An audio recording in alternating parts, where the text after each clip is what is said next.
meus irmãos. Uma boa noite com a graça e a paz do nosso Senhor e Salvador, Jesus Cristo. Amém? Queridos, nós rendemos graças a Deus por esta rica oportunidade que hoje nós temos de adorar, de engrandecer, de cultuar alegremente o nome do Senhor neste nosso culto dominical. Queridos irmãos, existe uma resposta que nós precisamos dar ao amor de Deus que é demonstrado a nós através do perdão e através da salvação que o Senhor Jesus Cristo nos proporcionou ali na cruz do Calvário. Diante, meus irmãos, deste ato amoroso de Deus, espera-se de nós uma contrapartida. Espera-se de nós uma resposta que reflita a nossa gratidão, que reflita a nossa fé no Senhor por tudo aquilo que Ele fez. E essa resposta, meus irmãos, que nós damos a este ato amoroso de Deus de entregar o seu Filho no meu e no seu lugar, é termos uma atitude obediente de dar testemunho deste amor a toda criatura, de dar testemunho deste amor de Deus em Jesus Cristo por nós a todas as pessoas. Mas acontece, meus irmãos, que infelizmente muitos de nós temos sido negligentes, temos sido morosos, vagarosos nessa nossa tarefa evangelizadora, nessa missão que o Senhor nos confiou.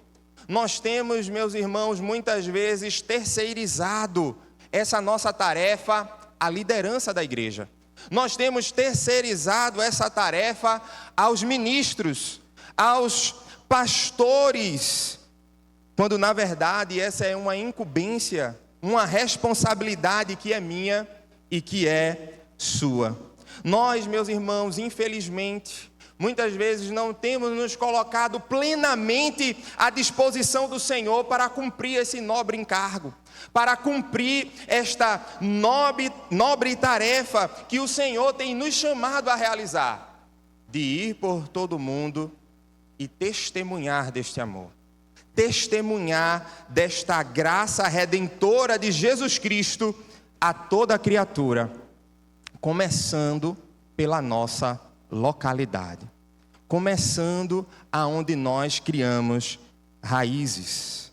Por isso, meus irmãos, nesta noite, nós observaremos o exemplo do profeta Isaías e como a sua postura diante do chamado de Deus, diante do chamado do Senhor, pode nos instruir a igualmente respondermos positivamente, favoravelmente à convocação que o Senhor, Ele faz a mim e a você, para nós sermos colaboradores do Evangelho, para nós sermos cooperadores do reino de Deus, no anúncio das boas novas a toda criatura, por causa desse grande amor no qual Ele nos amou.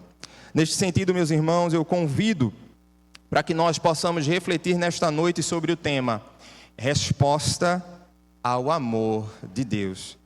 Façamos então a leitura bíblica que se encontra no livro do profeta Isaías, no seu capítulo 6, do verso 1 ao verso 8, conforme está projetado. Isaías, capítulo 6, do verso 1 ao verso 8. Diz assim a palavra do Senhor: No ano da morte do rei Uzias, eu vi o Senhor assentado sobre um alto e sublime trono, e as abas de suas vestes enchiam o templo. Serafins estavam por cima dele, cada um tinha 6 asas, com 2 asas cobriam o rosto, com 2 asas cobriam os seus pés, e com 2 asas voavam. e clamavam uns aos outros, dizendo: Santo, Santo, Santo é o Senhor dos exércitos, toda a terra está cheia da sua glória. As bases do limiar se moveram à voz do que clamava, e a casa se encheu de fumaça. Então disse eu: ai de mim, eu estou perdido, porque eu sou homem de lábios impuros, e habito no meio de um povo de impuros lábios, e os meus olhos viram o Rei, o Senhor da glória. Então, um dos serafins voou para mim, trazendo na mão uma brasa viva, que tirara do altar com uma tenaz, e com a brasa tocou a minha boca e disse: eis que ela tocou os teus lábios, a tua iniquidade foi tirada e perdoado o teu pecado. Depois disto, ouvi a voz do Senhor que dizia: a quem enviarei? E quem há de ir por nós? Disse eu: eis-me aqui, envia-me a mim. Mais uma vez, fecha os teus olhos, baixa tua cabeça, nós vamos orar ao Senhor. Pai amado, Pai querido, nós rendemos graças ao Senhor por tua palavra. Muito obrigado, Senhor, porque o Senhor se revela a nós através das Santas Escrituras e fala poderosamente aos nossos corações. Nos ensina, ó Deus, a responder a este tão grande amor com o qual o Senhor nos amou e cumprir a missão, Pai, que o Senhor tem colocado nas nossas mãos. Não nos deixa, Senhor, sermos negligentes, vagarosos, mas que nós estejamos prontos para anunciar a toda a criatura, custe o que custar, o teu amor. Nos move, Espírito Santo, nesta direção. Assim nós oramos a Ti no nome santo de Jesus. Amém.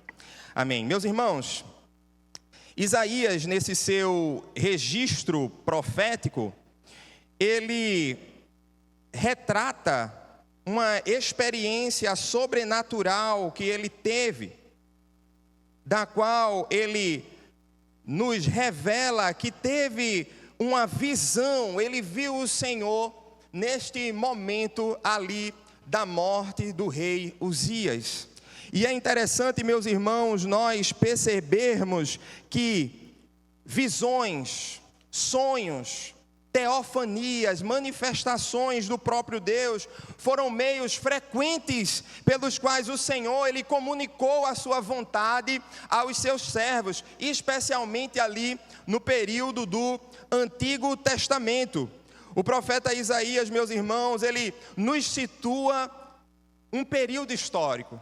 Ele vai nos dizer que no ano da morte do rei Uzias, também chamado nas escrituras sagradas de Azarias, que era rei de Judá, ele morreu no ano 740 a.C., acometido por uma lepra. E ele foi acometido dessa doença, meus irmãos, porque ele transgrediu a lei do Senhor, no intento de exercer o ofício sacerdotal que não lhe cabia. Ele queria queimar incenso a Deus em um ato de adoração e ele foi impedido pelos sacerdotes. Ele queria entrar no templo, 80 sacerdotes se colocaram e disseram: olha, essa prática, essa condução, esse ofício você não vai realizar. E ele ainda assim insistiu, e na mesma hora uma lepra apareceu na sua testa. E a palavra do Senhor vai nos dizer, em 2 Crônicas, no seu capítulo 26, que foi justamente dessa enfermidade que o rei padeceu. E nesse contexto, o profeta, ele teve uma visão. É interessante, meus irmãos, nós percebermos que em um momento de transição governamental, em um momento de sucessão da realeza, logo após o reinado do sul, o reinado ali de Judá experimentar um período de prosperidade estatal, um período de sucesso militar, no avanço dos limites do reino, na conquista de infraestrutura, no armamento do exército, na composição militar, o rei agora que tinha instaurado tudo isso morre. A insegurança, meus irmãos, certamente pairava nos corações da nação. O que seria do reino, meus queridos, sem o seu rei? um rei temente a Deus. E Isaías, ele tem uma visão. Ele vê o Senhor assentado em um alto e sublime trono. Ele vê que as abas das vestes do Senhor preenchiam todo lugar, preenchiam, meus irmãos, todo o templo. E neste contexto é importante nós reconhecermos, queridos, a verdade bíblica de que em momentos de mudança de poderes, em momentos de instabilidade econômica, em momentos de instabilidade social, em momentos, meus irmãos, de instabilidade política, nós precisamos nos lembrar que o Senhor não se demoveu do seu lugar de autoridade. Queridos irmãos, Ele continua assentado em um trono superior, Ele continua assentado em um trono exaltado, Ele continua, meus irmãos, a governar soberanamente sobre todas as coisas. O curso da história continua nas suas mãos. Queridos, muitas vezes nós nos afligimos, nós nos angustiamos demasiadamente com questões sociais. Nós andamos muito preocupados com as questões políticas, com as questões econômicas. Nós não nos desligamos das últimas notícias e os nossos corações estão debruçados sobre estas questões.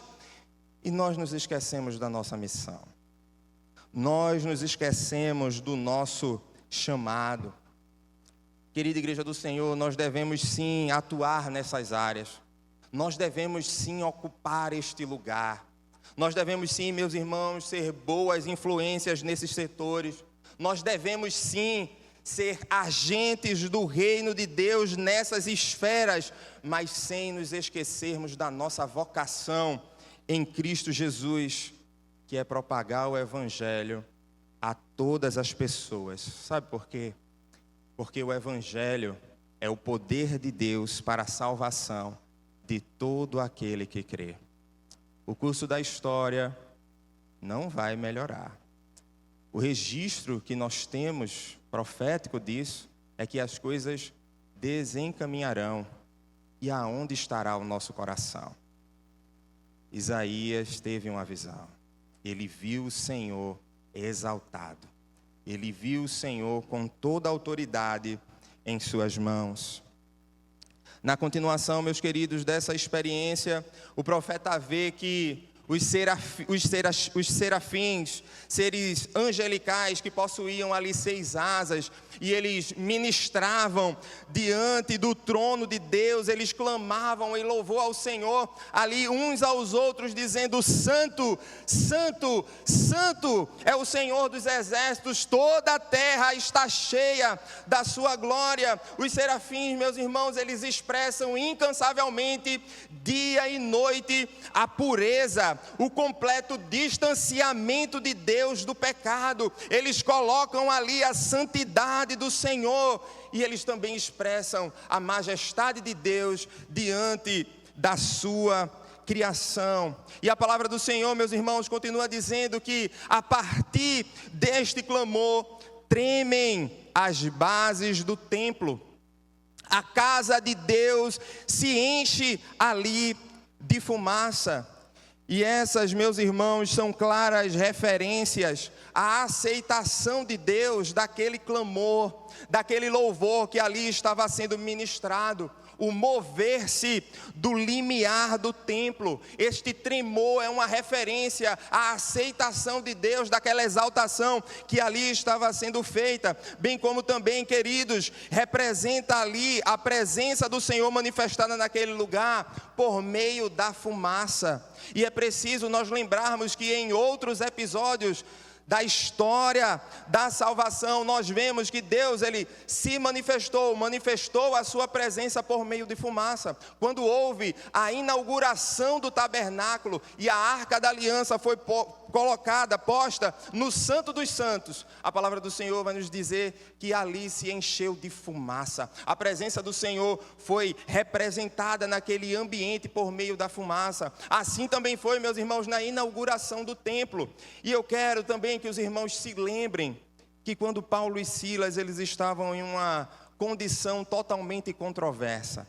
Estavam presos por causa do Evangelho. Eles não estavam murmurando, eles não estavam reclamando da precariedade em que estavam. Naquela condição, eles louvavam a Deus, eles exaltavam o nome do Senhor, e aquele louvor foi aceito diante de Deus. E o que foi que aconteceu?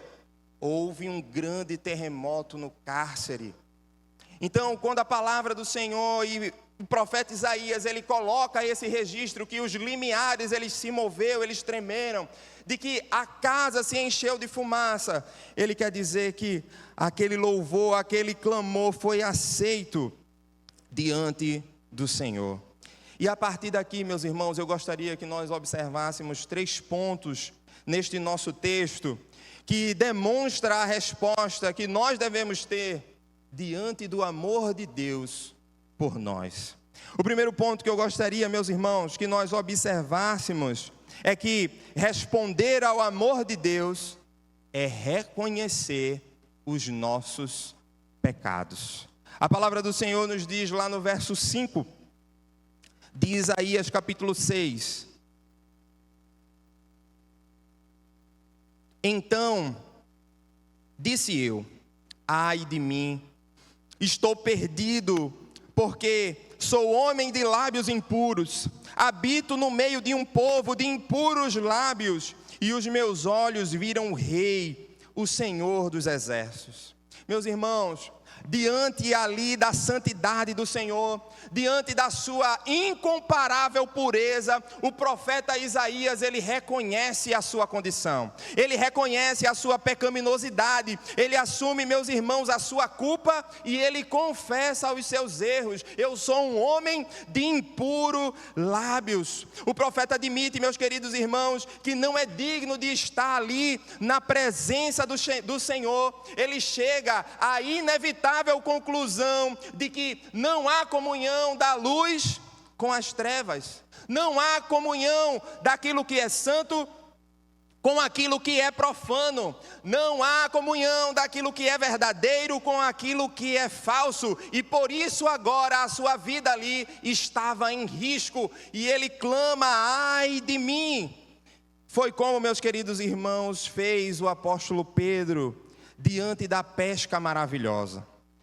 Os discípulos passaram a noite ali numa pescaria que não teve sucesso, e logo de manhã encontraram com Jesus. Jesus ordena que eles lancem a rede em um lugar específico ali no mar. Eles resistem inicialmente, logo em seguida lançam a rede e eles pescam ali peixes em abundância. E a palavra do Senhor vai nos dizer que diante dessa experiência, apoderou-se ali de Pedro uma grande admiração por Jesus, e ele saiu do barco, prostrou-se aos pés do Senhor Jesus e disse: Senhor, afasta-te de mim, porque eu sou homem pecador. Afasta-te de mim, eu não sou merecedor. E sabe o que foi que Jesus fez? Jesus amorosamente vai até Pedro, se dirige a ele e diz: Pedro, não temas, não temas, eu farei de você um pescador de homens. E a palavra de Deus vai nos dizer, meus irmãos, que dali em diante Pedro deixou tudo e seguiu a Jesus, conforme Lucas, no seu capítulo 5, verso 8 e ao verso 11. Meus queridos, nós precisamos nos despir, abandonar toda a autossuficiência. Nós precisamos deixar de lado, meus irmãos, a nossa independência, a nossa autonomia, e reconhecer, queridos, que por nós mesmos, nós não podemos fazer coisa alguma que nos torne aceitáveis diante de Deus. Não há promessa que a gente venha a pagar, que coloque-nos no radar da graça. Não há abstenção que a gente venha a fazer, que nos ilumine mais para que a graça de Deus, ela nos alcance. Sabe por quê, meus irmãos? Porque a mácula do pecado, ela nos distancia do Senhor. Romanos, no seu capítulo 3, o apóstolo Paulo vai nos dizer: todos pecaram e destituídos estão da glória de Deus. Nós estamos destituídos dessa presença santa, porque não há comunhão da luz com as trevas. Ah, queridos, mas Deus, em um ato de intenso amor, aquele tão grande amor, Ele enviou o seu Filho Jesus. Ele enviou o seu Filho para que, por meio dele, nós alcançássemos o perdão. Por meio dele, nós alcançássemos a salvação. Por arrependimento e fé, no nome de Jesus, nós fôssemos aceitos diante de Deus. Por isso, meus irmãos, eu pergunto: você reconhece a miséria do seu coração? Você, meu irmão, assume a sua pecabilidade? Você lamenta, você chora, você clama por causa da sua condição e confia somente nas misericórdias e na compaixão do Senhor sobre a sua vida? Essa, meus irmãos, tem sido a sua postura? Porque se esse for o seu posicionamento, eu tenho uma boa notícia para você. Se você clama pela sua condição, você vai ser consolado. Se você é humilde de espírito, o reino pertence a você. Você tem respondido positivamente ao amor de Deus por você. E se assim você tem agido, o Espírito Santo já trabalha no teu coração. O segundo ponto, queridos irmãos, que eu gostaria que nós observássemos nesta noite, é que responder ao amor de Deus é aceitar a sua purificação. A palavra do Senhor nos diz lá no versos 6 e 7 de Isaías, capítulo 6, diz o seguinte: então, um dos serafins voou para mim, trazendo na mão uma brasa viva que tirara do altar com uma tenaz. Com a brasa tocou minha boca e disse: eis que ela tocou os teus lábios, a tua iniquidade foi tirada e perdoado o teu pecado. Uma vez, meus irmãos, que o profeta Isaías, ele reconhece a sua condição pecaminosa diante da santidade, da pureza ali de Deus, o Senhor, em um ato amoroso, ele providencia que o seu servo ele seja purificado. Ele providencia que o seu servo ali seja limpo. O serafim traz uma brasa do altar, uma brasa viva, e toca ali os lábios do profeta, retirando dele a sua iniquidade e perdoando os seus pecados. O altar, meus irmãos, era o lugar da purificação. O altar era o lugar ali da santificação. Sobre ele colocava-se a oferta, e a oferta ali sendo queimada, e uma vez consumida, ela tornava-se aceitável ao Senhor. E reforçando, meus irmãos, esse entendimento, em certa ocasião, o Senhor Jesus, ele censura os fariseus a respeito dos juramentos, dizendo o seguinte: quem jurar pelo altar, jura por tudo, jura por ele e por tudo o que sobre ele está posto, pois o altar santifica a oferta. Conforme Mateus, no seu capítulo 23, verso 18 a 20. E Jesus, meus irmãos, ele traz esse ensinamento de que o altar, ele santifica a oferta, porque os fariseus estavam ali ensinando de que, dependendo do que se jurava, a pessoa ela ficava obrigada ou não a cumprir o seu juramento. Se você jurasse pelo altar em uma negociação, você ficava isento de cumprir o seu juramento. Mas se você jurasse pela oferta que está sobre o altar, então você ficava obrigado a cumprir a sua promessa, a cumprir o seu juramento. E Jesus diz: vocês estão cegos, vocês são nécios. Jesus, ele inverte esse ensino e ele alega, meus irmãos, que o altar é maior do que a oferta, porque o altar santifica a oferta do Senhor. Assim, meus irmãos, como a oferta é purificada sobre o altar e ela torna-se agora aceitável ao Senhor, o profeta Isaías, ele foi limpo nessa sua experiência das suas transgressões pela brasa do altar que tocou os seus lábios. Meus irmãos, só Jesus Cristo, o Filho de Deus, Ele pode nos purificar de todo pecado. Jesus, meus irmãos, simbolicamente é a brasa do altar que limpa a minha e a sua iniquidade. Jesus é mais. Jesus, meus irmãos, Ele é o altar, mas Ele também é a oferta. Jesus, meus irmãos, Ele é o santo, mas Ele é o santificador. Jesus, meus irmãos, Ele é o justo, mas Ele é o justificador, enviado por Deus para que nós, por meio do arrependimento dos nossos pecados, por meio da fé em seu nome, alcancemos o perdão das nossas iniquidades. Queridos, vocês desejam responder ao amor de Deus? Então abra mão de querer, por si só, justificar suas ações para ser aceito por Deus, e passe agora a aceitar a purificação que o Senhor Ele nos oferece por meio do sacrifício do seu Filho Jesus, por meio do sacrifício do Cordeiro de Deus ali na cruz do Calvário, por mim e por você. E eu tenho certeza que dessa forma nós alcançaremos o perdão. Queridos, o terceiro e o último ponto que eu gostaria que nós observássemos nesta noite é que responder ao amor de Deus é cumprir a sua missão. A palavra do Senhor nos diz no verso 8 de Isaías capítulo 6 o seguinte: depois disto, ouvi a voz do Senhor que dizia: a quem enviarei? E quem há de ir por nós? Disse eu: eis-me aqui, envia-me a mim.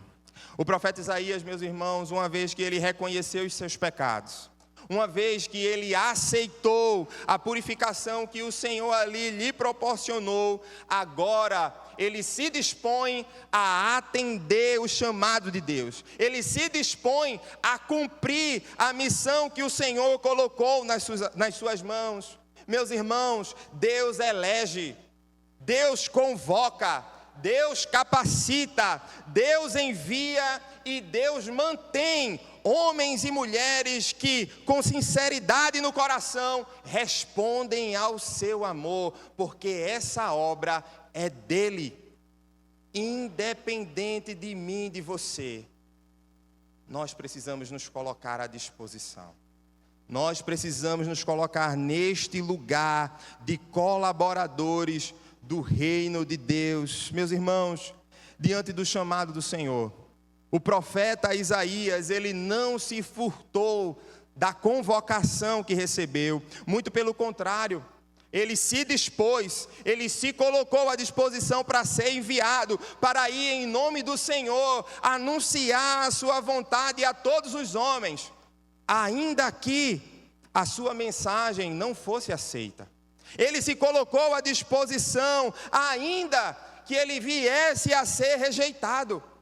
Ele se colocou à disposição, ainda que se levantasse contra ele a oposição e as perseguições. Ele se dedicou a cumprir o seu chamado, a sua missão, não por causa das circunstâncias, não por causa da situação, mas por uma resposta ao amor de Deus derramado na sua vida. Queridos, diante de nós, nesta noite, está o chamado do Senhor. Diante de mim e de você está a convocação do Senhor para que em seu nome nós anunciemos o perdão e a salvação que há em Cristo Jesus. Qual tem sido, meu irmão e minha irmã, a nossa postura frente ao chamado de Deus para a minha e para a sua vida? Qual tem sido a sua postura? Você tem prontamente atendido à convocação que o Senhor lhe faz?